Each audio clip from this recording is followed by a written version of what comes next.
Olá pessoal, tudo bem? Aqui é a professora Brenda. Infelizmente o nosso contato ele vai se limitar assim à distância, pelos meios digitais. Acredito que nenhum de nós imaginávamos que essa pandemia ganharia tais proporções, mas infelizmente essa é a nossa realidade. Eu queria dizer também que apesar dos apesares, eu me sinto feliz de estar novamente aqui com vocês. Deixa eu só voltar aqui do slide para o começo. Ok. Também queria dizer que o que eu levei em consideração quando eu fui elaborar o nosso roteiro de estudo foi dando sequência aí que nós estudamos em sala de aula e também a questão do Enem e dos demais vestibulares. Então, a nossa aula aqui, a primeira aula e a segunda, elas são bem revisão, uma revisãozinha do que a gente já viu para refrescar um pouquinho a nossa memória. Então, aí, crise do sistema colonial. Assim como vários países da América, o Brasil também vai passar por esse processo de crise do sistema colonial. Ele vai deixar de ser uma colônia. É por isso que eu coloquei essa imagem, que representa ali a proclamação da independência, porque uma das consequências da crise desse sistema colonial é a proclamação da independência do Brasil. Vamos seguir um pouquinho. Então, quando nós falamos em crise do sistema colonial, nós estamos falando exatamente disso aqui, ó, contradições e declínio de um sistema de exploração. Então, uma colônia, ela é um sistema de exploração. A metrópole, ela procura uma colônia para explorar, né, que é o caso de Portugal. O que é que vai possibilitar esse declínio? A expansão do capitalismo industrial, que vai entrar em choque com o sistema vigente dentro do Brasil colonial. E qual era o sistema vigente? Era a questão do pacto colonial, que você não podia comercializar, que você tinha ali a questão do mercantilismo. Existia uma entrave no desenvolvimento desse capitalismo industrial, que era a questão do livre mercado, que era a questão do fim do trabalho escravo. Então, isso vai entrar em choque. O novo modelo que estava surgindo do mundo afora, né, nos países industriais, como é o caso da Inglaterra, ele vai se chocar com o sistema arcaico colonial do Brasil. A gente tem o desenvolvimento das colônias. Essas colônias, aos poucos, elas vão começar a se desenvolver. Elas vão começar a produzir mais, elas vão começar a entender mais sobre o capitalismo industrial, aquelas ideias que estavam no auge, lá na França, nos Estados Unidos, elas vão chegar aqui no Brasil e essas colônias elas vão começar a se desenvolver economicamente e intelectualmente falando. Então, a gente vai ter aí um choque de ideias, um choque na questão econômica também. Vamos explorar um pouquinho mais sobre isso. Aqui eu coloquei para vocês um pequeno panoramazinho sobre a sociedade colonial. Importante comecem a anotar. Ai, meu cabelo ficou estranho. Comecem a anotar aí, ó, sociedade colonial. Aqui a gente tem os colonizadores. Os colonizadores, quando a gente fala no termo colonizador, a gente fala de quem vem e tenta impor ali uma certa dominação. Então, esses colonizadores eram as pessoas que estavam diretamente ligadas com a coroa portuguesa lá na metrópole. Então, eles estavam vinculados ali aos principais cargos administrativos. Eles estavam ligados à magistratura, eram juízes, eram governadores de capitanias, eram militares de alta potentes, eram bispos, eram arcebispos. E eles representavam um número muito pequeno ali da população do Brasil colonial. Em segundo lugar aqui, ó, a gente tem os colonizados. Quando a gente fala nos termos colonizados, são as pessoas que sofrem as represálias dos colonizadores, que recebem as ordens e tudo mais. Então, os colonizados, eles representavam a maioria da população. Cerca de 80% das pessoas eram aí os colonizados. Então, os colonizados eram os indígenas, eram os escravos africanos, eram os homens pobres livres. Então, era o grosso da população. A população mais humilde eram os colonizados. E por último, aqui a gente tem os colonos. Quem eram os colonos? Os colonos eram aquelas pessoas que tinham uma independência econômica maior, como os donos de minas, né, minas de ouro, de diamante, eram ali o pessoal, os grandes agricultores, ali os donos, os proprietários de engenhos. Eram aquelas pessoas que tinham um pouquinho mais de condição econômica, mas que eles tinham condição econômica, mas eles não tinham autonomia política. A questão política Ela vinha aqui da dominação, ó, dos colonizadores, que vinham ordens lá da metrópole, que era Portugal. Então deu para entender basicamente aí como era a sociedade dentro desse processo aí de decadência de Brasil colonial. Olha só, eu entendo que vocês vão falar, professora, não aguento mais essas revoltas, mas tudo bem, nós não vamos nos adentrar, porque realmente a gente já viu bastante, vocês fizeram trabalhos, né? A gente já trabalhou de diversas formas com essas revoltas, até porque elas são bem importantes para a questão de vestibular. Mas a gente tem que falar delas, por quê? Porque por mais que elas comecem a acontecer lá no século XVII, elas são muito importantes para começar a quebrar a estrutura do sistema colonial. Insatisfação dos colonos, né? Eu acabei de falar que os colonos eram pessoas importantes, que tinham ali o domínio econômico, mas que não tinham o domínio político. Então, a gente vai ver rapidinho aqui a insatisfação dos colonos voltados para as revoltas nativistas. Lembrando que quando a gente fala de revoltas nativistas, nós estamos falando de revoltas que têm uma preocupação com o quesito local. Essas revoltas nativistas, elas não tinham a finalidade de quebrar o sistema colonial, elas não tinham a finalidade de trazer ali uma ruptura, uma separação de Brasil e Portugal, não. Elas tinham queixas que partiam de demandas locais, tá? Então, aí a primeira que a gente tem, que vocês já conhecem, é a revolta de Beckman, que aconteceu no Maranhão. Eles estavam exigindo o fim da Companhia do Comércio do Grão-Pará e Maranhão, que agia de uma forma que trazia a insatisfação para os colonos. Eles vendiam um produto muito barato para a companhia e compravam um produto muito caro. Eles não podiam escravizar os indígenas por conta da questão dos jesuítas. E aí acabou que os irmãos Beckman, né, criaram ali um montinho, expulsaram os jesuítas, acabaram com a Companhia do Comércio do Grão-Pará e Maranhão. E a gente sabe que eles foram ali, a revolta foi massacrada, tá? E não é uma revolta também de cunho da população pobre e sofrida, não. Nós estamos falando ali dos produtores, né? Produtores de algodão, produtores principalmente ali do açúcar. A revolta é abafada, um dos irmãos Beckman é morto, mas uma das consequências positivas para a revolta é que a companhia ela foi extinta mesmo. Depois a gente tem a Guerra dos Emboabas. A Guerra dos Emboabas ela acontece ali na região de Minas Gerais, quando os paulistas eles acabam descobrindo o ouro ali nas Minas Gerais, né? Então a Guerra dos Emboabas era para ver com quem ficaria o monopólio daquela nova descoberta. Os paulistas foram os percussores dentro de tudo isso e depois chegam pessoas, né?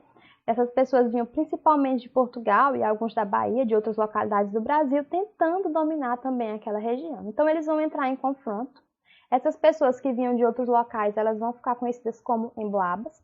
É uma revolta também que vai ser abafada, é uma revolta que vai ser bastante sangrenta. Depois a gente tem a Guerra dos Mascates, que envolve ali Recife e Olinda, mais uma vez pela questão de monopólio também. A gente vai ver que os mascates que representavam os portugueses, os comerciantes portugueses, eles também vão levar vantagem.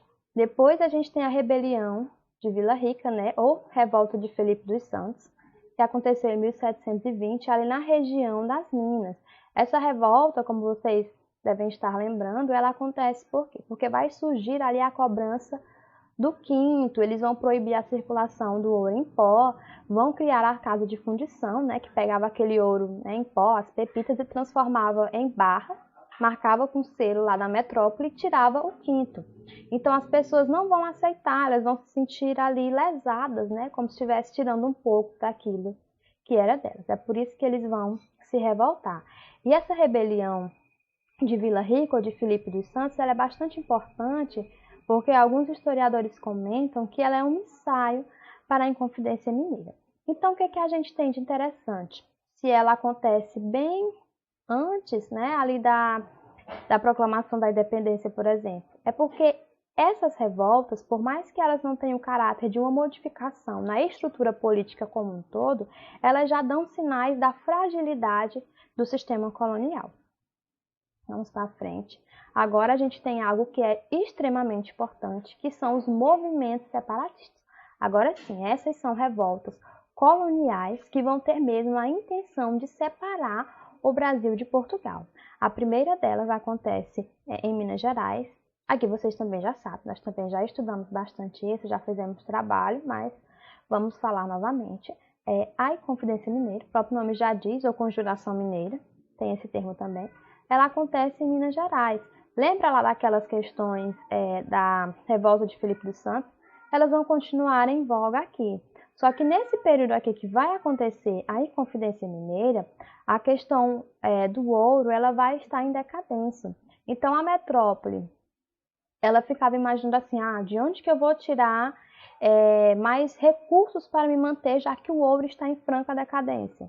Então eu vou cobrar mais impostos, né? E a condição de vida não era boa, os produtos eram extremamente caros, não podia se produzir nada na colônia, tá? Lembrando que é por isso que eu falei que era um choque de sistema do capitalismo industrial e financeiro com o processo econômico do Brasil colonial, porque não poderia ter indústrias no Brasil.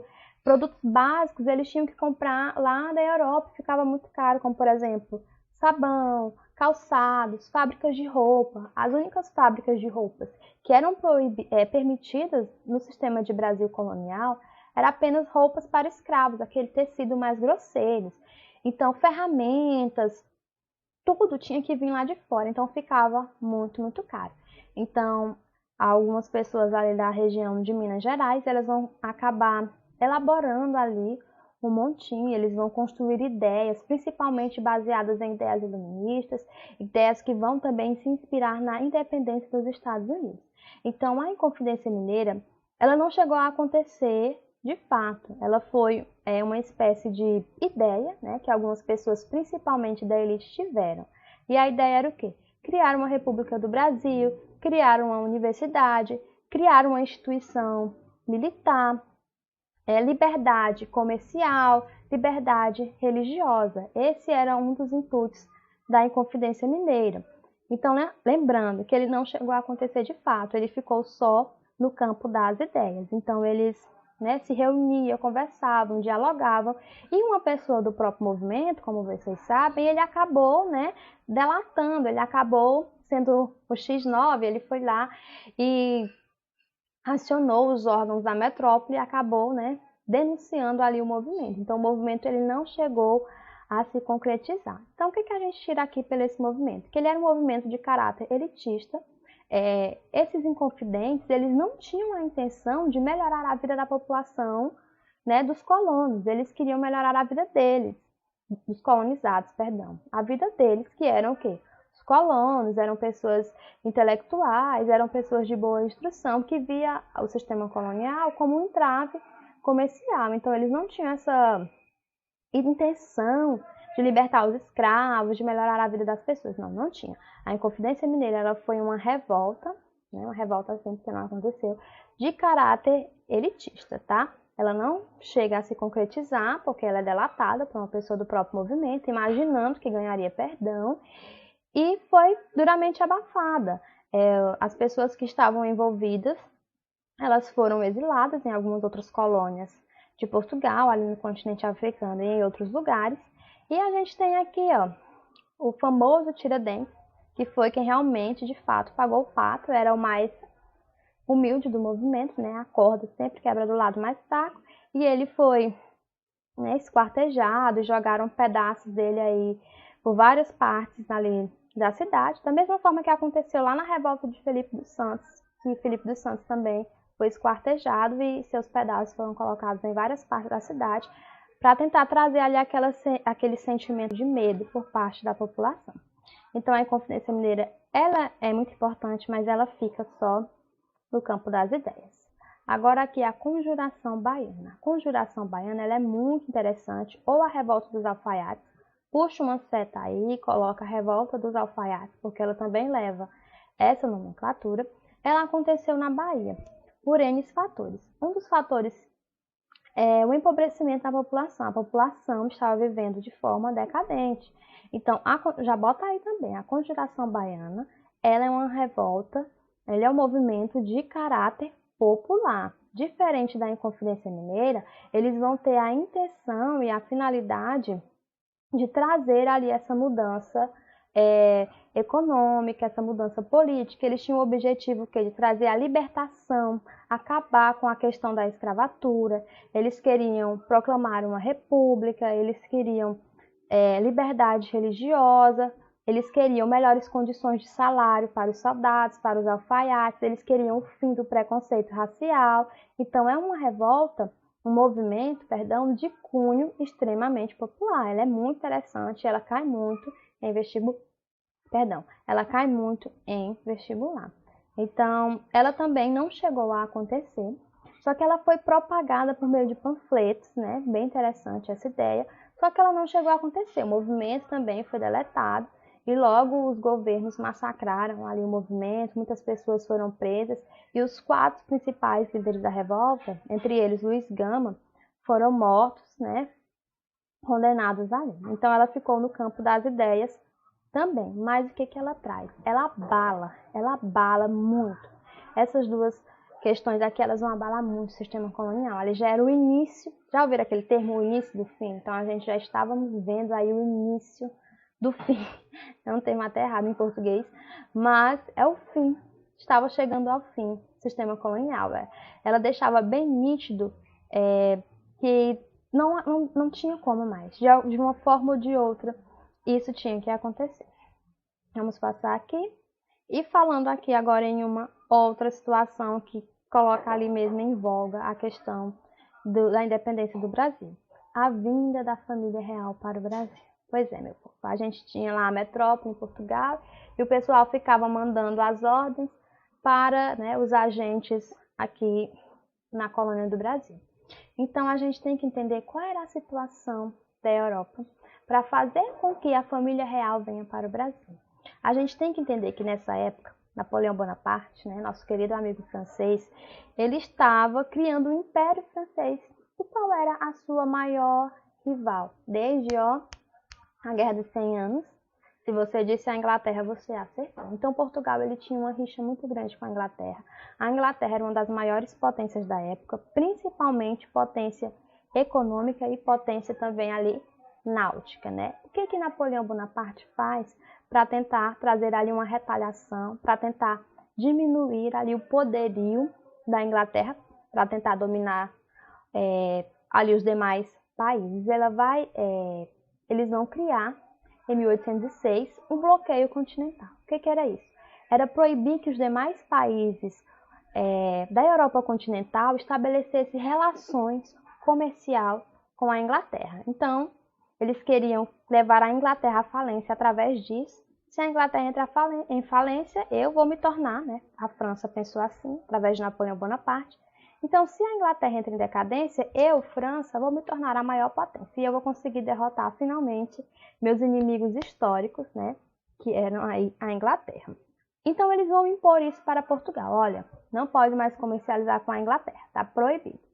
Mas o principal parceiro comercial de Portugal, meu amor, sempre foi a Inglaterra. Portugal vai seguir isso? Não vai seguir, mas ele vai dizer que está ali neutro, ele não fala nada. Sabe quando alguém fala uma coisa? Olha, não pode fazer isso. Aí você fica, mas depois vai lá e faz. Foi isso que Portugal fez, ele não tinha como rasgar ali a relação que ele tinha com a Inglaterra, principal parceiro comercial, então a gente não tem como. Né? Portugal necessitava disso. Então, o que acontece? Napoleão Bonaparte começa a ameaçar Portugal ele estava neutro, né? Portugal estava neutro. Napoleão Bonaparte começa a ameaçar Portugal para ele se posicionar. Ele não se posiciona. E qual é a ideia? Né? Qual é a ideia que Dom João tem? Fugir para o Brasil, exatamente, fugir aqui para a colônia do Brasil. O que acontece é que eles chegam no Brasil em 1808. Essa imagem ela representa o momento em que os portugueses eles chegam aqui no Brasil. Os portugueses, quem que estou falando? A coroa, né? A coroa portuguesa, a rainha, o príncipe regente, Dom João, os demais funcionários. Para quem fez a pré-olimpíada online, né, tem essa imagenzinha, né? Teve essa imagenzinha que falava desse momento que eles chegavam, a cerimônia, né, do beijo de mãos e tudo mais. Então eles chegam aqui. Não chega, não é só a família real não, meu povo. chega uma cambada de gente, estima-se aí entre 10 a 15 mil pessoas vieram, e eles vieram acompanhados de uma esquadra ali como proteção britânica. Vamos passar para frente. A gente tem também, dentro desse contexto de revolução muito importante, a Revolução Pernambucana. Essa revolução ela acontece em 1817, a família real já estava aqui no Brasil.